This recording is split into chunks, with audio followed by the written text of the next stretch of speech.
Hey everyone, welcome to Bite Your Tongue, the podcast. Join me, your host, Denise Gorant, as we explore the ins and outs of building healthy relationships with our adult children.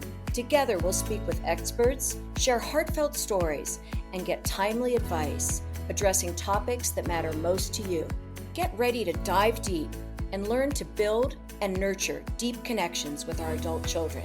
And of course, when to bite our tongues. So let's get started.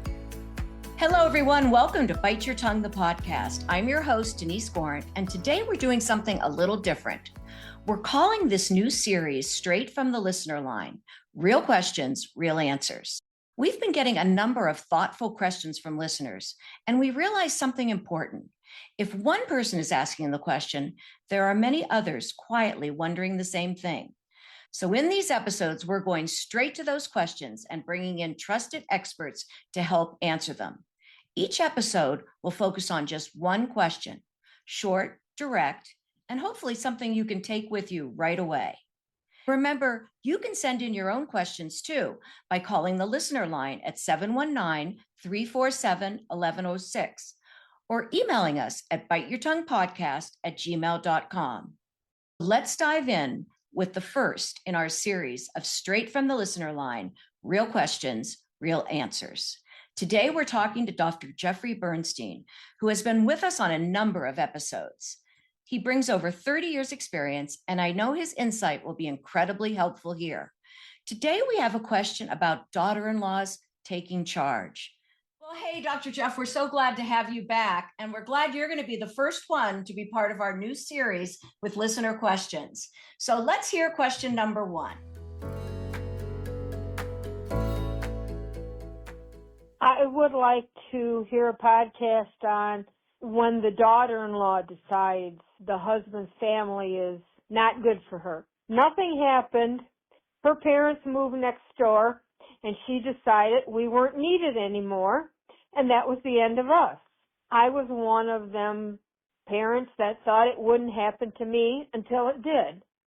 My son and I and my husband, we were a close family. He was close with his siblings. Then one day it just stopped. And it's been 2 years now. There was a moment when he had asked if he could come back and be part of the family and bring his son, which of course we said yes, but then his wife threatened him with divorce and that ended that idea. I really don't know how you navigate this. I've been in therapy now since it happened and I don't know. I guess it gets me through the day, but I'm just not really sure how any of this works. So I'd love to hear a podcast.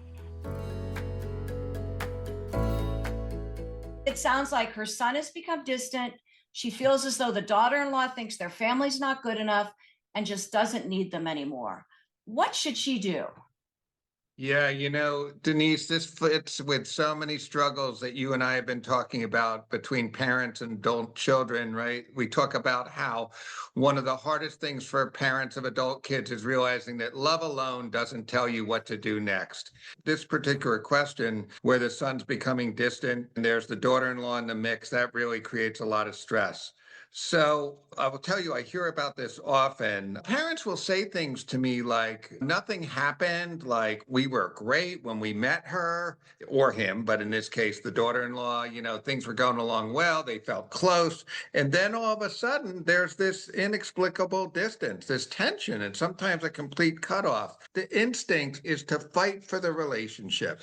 The instinct is to try to do whatever you can. But the problem is, in this case, the son is going to feel divided loyalties, and they're going to feel a need to align with the loyalty that they're most connected with in the moment, and that is likely going to be, in this case, the daughter-in-law. And so this is where the parents start to get stuck, right? Their minds start to spin and it becomes, what should I do? Is she controlling him? Should I say something? Should I not? And this is the type of overthinking that really pulls reactivity into the parents, because the more you push, the more the son could be, again, pushed more into that loyalty conflict. Most people, as I said, are going to protect the relationship they're in. So here's what I say, and I often guide parents to do this. This is not easy, but stop chasing. Stay emotionally open. So it might look like a simple message, such as, hey, a text message, right? We're just thinking of you. We love you. No pressure to respond. And when you do this, you're taking away the analysis. There's no criticism of the spouse, even if you internally feel some frustration or criticism, because what you're doing is keeping the door open. And that's what's most important. And you're keeping the door open without trying to force it. I've seen how hard this can get.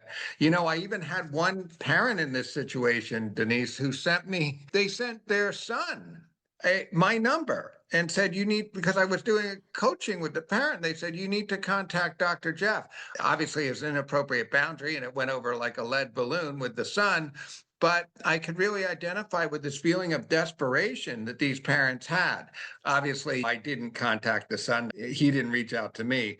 But what we really worked on was slowing down the moment, looking at underneath that there were a lot of feelings of hurt, there were urgency, and responding in a way that is a lot more centered and not frenetic. Again, hey, we're just thinking of you, want to let you know we're here. And that's it.